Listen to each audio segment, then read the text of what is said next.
Hey guys, and welcome to the first video here on my new channel. My name is Evan, and I thought I'd make this video because I recently saw one video on YouTube that actually resonated with me a lot. I'm sure many of you have also seen it. It's a classic on the site called An Old Man's Advice. It's a very heartfelt and kind video, and I seriously recommend you check it out if not already. Sadly, the guy who made it, Bernard Albertson, passed away a few years ago, but I feel that makes the video even more impactful.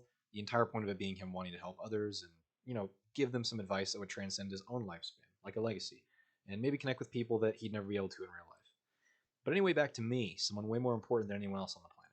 I thought after I saw this video, if there was any way, maybe I can try and do something similar. Because leave it to me to see that and figure out how can I insert myself in this situation. But you know, I'm only 18, so I don't exactly have the same life experiences he did. But maybe I can relate to people in terms of just fears of the future or experiences with childhood or I don't know, something like that. I just thought. Quick sidebar, by the way, is it just me or does being 18 kind of feel like I'm lying? Like people ask, "How old are you?" 18. 18 wasn't that a little convenient? It says 18 plus on the door. Yeah, but I'm 18. Nice try, pal. You're not getting in here.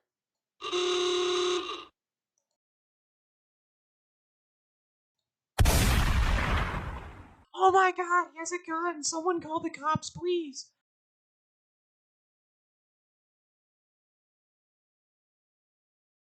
Just it just feels like 19 and even 17 have more gravitas to it. No, just me. Whatever. I just hit a huge milestone in my life, graduating high school. Yeah, yay, I know. Finally, I've escaped the clutches of the United States education system, and instead of learning about the powerhouse of the cell, I get to move on to being crushed under the boot of student loans. But anyway, aside from my first world problems, the issues I've been having have been more mental and emotional than anything. I don't know if you can really call them issues, just like thoughts. I don't know if you can tell, but I'm kind of just rambling for this entire video. This is really just more like a diary to put down my thoughts and a bit of a time capsule. So I look back in a couple years and think of the person that I was now. And this is me talking to that future self or any future self. You know, whoever wants to come back and watch this video, all Evans welcome. We're Evan inclusive around here. A couple days ago was my last week of school, and to be honest, I'm not entirely sure if it's really set in or not. I mean, at the time it did, and at graduation it did, but for some reason I still feel like I'm suppressing some feelings, whether intentionally or not. I've been told it'll really set in when I actually leave for college, so we'll see if that's true or not, or if I'm just literally Ryan Gosling from Blade Runner 2049. But the very last day of school, I actually had a lot of fun. I was just talking with my friends, chilling, signing your books. Other than that, there were two real moments of celebration for my graduation. My class's grad night at Disneyland and my actual graduation celebration where you have everyone come and you throw your caps in the air and you lose it because you forgot to write your name on it. Um, I was looking forward to that Disney trip for straight up the entire school year. A little bit of Evan trivia for you. I've only been to Disneyland one other time, when I was very little, and it wasn't for a great reason. A very close friend, arguably my best friend at the time, had developed a brain tumor. Yeah, but she and her family were, they were contacted by Make-A-Wish, who gave them a few guest passes that my family ended up getting to Disneyland, and so they brought us with pretty much all the bells and whistles you'd assume that they'd give someone who only has weeks left to live. All the fast passes. She got to meet all the mascots. She got pretty much everything she could possibly want that made the trip more enjoyable and was a bigger distraction from the horrible situation she had to go through as a child. And I know what you're thinking. Evan, what the hell? Your best friend does all the hard work growing this tumor and you just swoop in and mooch off all her hard work. What the kerfuffle, man? And to that I say, bah humbug. I stay a leech. I don't care the situation. I don't care the suffering that has to happen for my happiness. I don't care that 10% of the employees at Disneyland are homeless. They're gonna work for my pleasure, for pennies, for little coins I throw out of my pockets that they can go use at Chuck E. Cheese, not even at their own theme park, because I like it that way. Yeah, I think that recording came out pretty good. So when I got the opportunity this year to sign up to head back to the land of the homelessest place on earth, I jumped at it. Yes, that's a real stat. 10% of all Disney employees are homeless. How's that for inclusion? So this time when I went, I actually had a fantastic experience too. I was with a bigger group of people. All of them were like my close friends, and we were basically given free reign and locked in from noon to midnight. I went on all the new rides: the Millennium Falcon ride with Hondo, the Guardians of the Galaxy Tower, the Disney turkey leg stand. I really went ham, or should I say turkey? Fucking cut that out, Jesus Christ.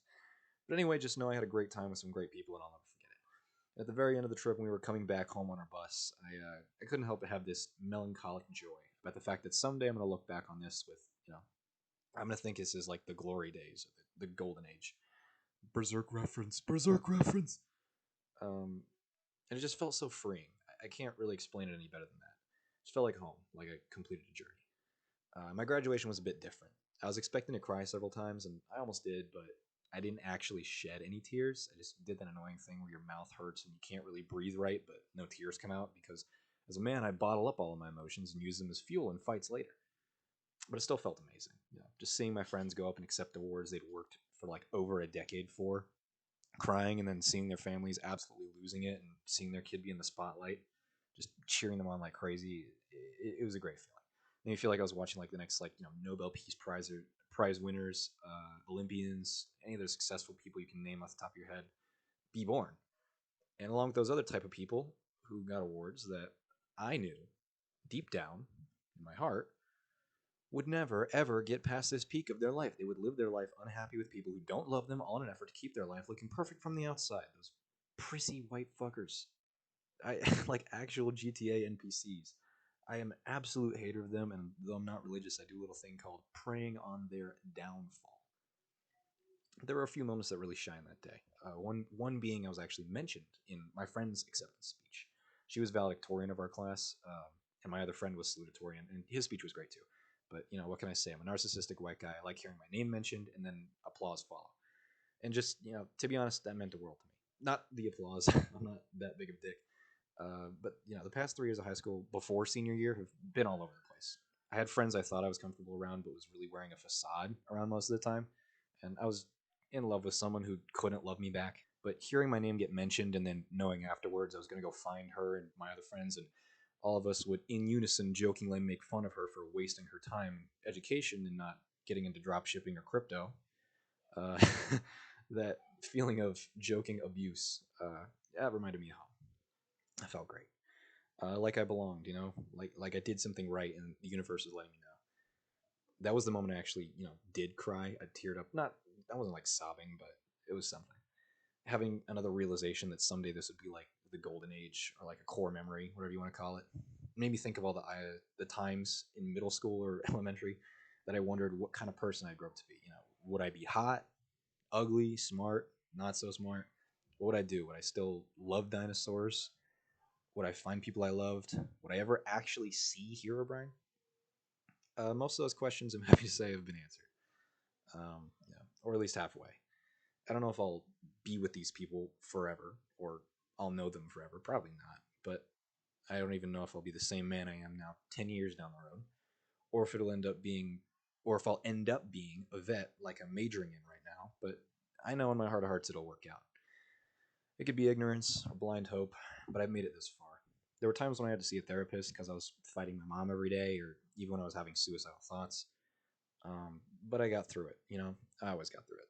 When I picked up my dumbbells for the first time and worked out in front of the mirror to make my left arm as strong as my right, when I when I couldn't do push-ups without my knees off the ground, which would eventually lead into me being 175 pounds, 6'1", 315 squat max, and a 205 bench. I got through it. I'm pretty proud that I did.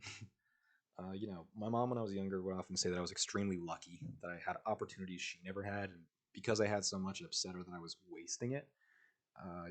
Looking back, it's kind of wild that she said that to me when I was 9, but I think she was trying to say, listen, you can do anything you want to do as long as you believe in yourself, and I believe that we will be there cheering for you, no matter what. And I know there's nothing my son can't achieve if he applies himself. Looking back, there's a lot of things my mom and dad both said and did that was either not great or just bad, but they did teach me that hard work and having people around you that want you to be the best version of yourself are the two most important things you'll ever have. Better than money, physical attributes, because those things help you get those things.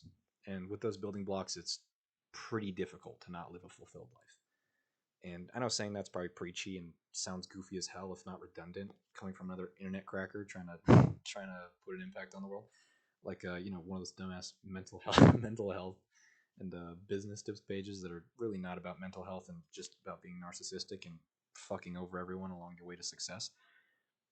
But I hope it does remind you that, if you don't get up and try that thing you've always wanted or had like that vague vision of trying, you'll never know if 10 years down the line it'll be the reason you have everything you ever wanted.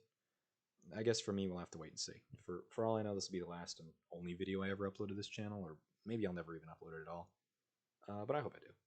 I hope I take the time to record, edit, revise, post it, all that. Because who knows, maybe I'll connect with someone and help them achieve their dream in some small way. Because that's the whole reason I'm making this video. But anyway, that's probably going to be all I have to say. I'd love to put a sponsor in here or advertise some merch, but I'm not that big of a YouTuber yet, so give me like, I don't know, 4 business days, and then check back with me. So instead, maybe here's a question for you guys that made it to the end of the video. My most loyal fans, my Evan Stans, Evangelis, whatever you want to call yourselves, what does my name mean? Why the AC? I'm curious what you guys think, and maybe I'll answer you someday. Also, let me know in the comments if you like this kind of video, if maybe I should make more on some of the other topics and things I like, or if you guys have any things you want to ask questions about, I'm happy to help, despite my very little knowledge. But I've also got some other projects I'm working on. Like there's a video on a game I really love. It's gonna be super long, like an hour and a half. And I figured I'd do this first because I didn't want my first ever YouTube video to be an actual fucking feature length film. But other than that, that's all I've got for you. So I'll just leave you with this pretty art and music, my favorite piece of Japanese fiction to date. Stay safe out there, strugglers. Remember, bing bong.